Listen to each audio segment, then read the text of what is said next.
नमस्कार दोस्तों, स्वागत है आपका हिंदी नॉलेज शो में। तो दोस्तों, भारत के सबसे एम्बिशियस प्रोजेक्ट कुशा पर सबसे बड़ी खबर सामने आ चुकी है और ये खबर है प्रोजेक्ट कुशा के M1 इंटरसेप्टर को लेकर। और इसको लेकर बहुत सारी डिटेल सामने आई हैं, सब मैं आपको एक एक करके विस्तार से बताऊंगा और क्यों ये भारतीय सेनाओं के लिए हद से ज्यादा जरूरी माना जा रहा है, इस पर भी बात करेंगे। और साथ ही ये भी जानेंगे कि M1 के बाद M2 का क्या होगा। तो चलिए बिना टाइम वेस्ट की वीडियो को फटाफट शुरू करते हैं और सारी डिटेल विस्तार से समझते हैं। तो दोस्तों, जैसा कि मैं आपको काफी पहले ही बता चुका हूं कि भारत इस वक्त प्रोजेक्ट कुशा पर बहुत ही ज्यादा ध्यान दे रहा है और इस प्रोजेक्ट को बहुत ही रैपिड रफ्तार से आगे बढ़ा रहा है, क्योंकि हम चाहते हैं कि जल्द से जल्द बनकर यह भारतीय सेना को मिल जाए। क्योंकि इस प्रोजेक्ट के अंडर हम यहां पर इंटरसेप्टर मिसाइलें बना रहे हैं, यानी कि ऐसी मिसाइलें जो भारतीय सेना के ऊपर हो रहे किसी भी प्रकार के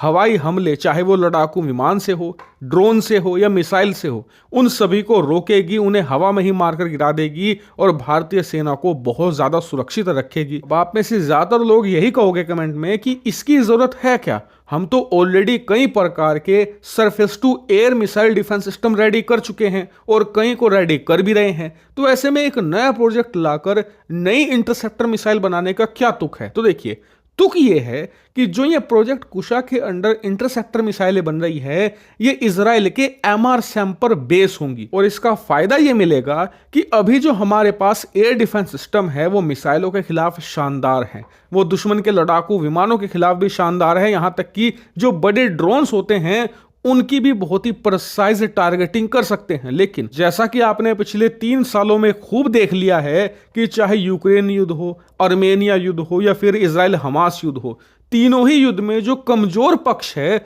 वो छोटे ड्रोन और छोटे रॉकेट का इस्तेमाल करता है। इसका फायदा ये होता है कि ये बहुत ही ज्यादा कॉस्ट इफेक्टिव होते हैं, बहुत सस्ते होते हैं, लगभग कौड़ियों के दाम में। इसके ऊपर से जो इनकी किलिंग और टारगेटिंग क्षमता है वो बहुत ज्यादा हाई रहती है, क्योंकि चाहे दुनिया का कोई भी कितना भी एडवांस एयर डिफेंस सिस्टम क्यों ना हो, इसके इतने छोटे साइज होने की वजह से लगभग 50% टाइम चूक जाता है इन्हें ट्रैक करने में। और अगर इन्हें ट्रैक कर भी लिया जाए तो इंटरसेप्टर मिसाइलें इनके छोटे साइज होने की वजह से प्रॉपर्ली इन्हें टारगेट नहीं कर पाती और इसीलिए बहुत ही छोटे और सस्ते ये ड्रोन दुश्मन के इलाके में जाकर खूब तबाही मचाते हैं, वो भी बहुत ही किफायती दाम में।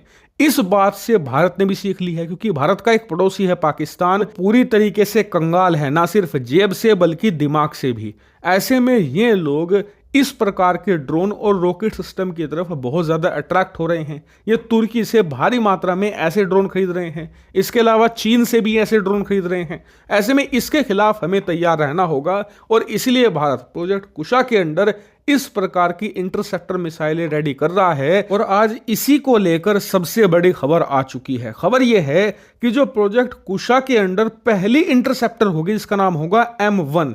इस मिसाइल की फैब्रिकेशन स्टार्ट कर दी गई है और बहुत ही जल्द इसकी टेस्टिंग की तैयारी भी शुरू कर दी जाएगी और अब से कुछ ही महीनों के बाद 2024 के अंदर इसका सफल परीक्षण भी हम अंजाम देंगे। वहीं इसके साथ ये भी पता चला है कि जो M1 इंटरसेप्टर होगी, इसकी टोटल रेंज होगी लगभग 150 किलोमीटर। और जब हम M1 इंटरसेप्टर की यहाँ पर फैब्रिकेशन पूरी कर लेंगे और टेस्टिंग की तैयारी शुरू करेंगे, उसी के साथ M2 और M3 इंटरसेप्टर की फैब्रिकेशन भी स्टार्ट कर दी जाएगी। वहीं बात करें इनकी रेंज की, तो जो M2 होगी उसकी रेंज होगी लगभग 200 किलोमीटर और M3 इंटरसेप्टर की होगी 300 किलोमीटर। हालांकि फिलहाल इनको लेकर और ज्यादा स्पेसिफिकेशन सामने नहीं आ पाए हैं, लेकिन जैसे इसको लेकर कोई बड़ी खबर आएगी मैं तुरंत आपको सूचित करूंगा।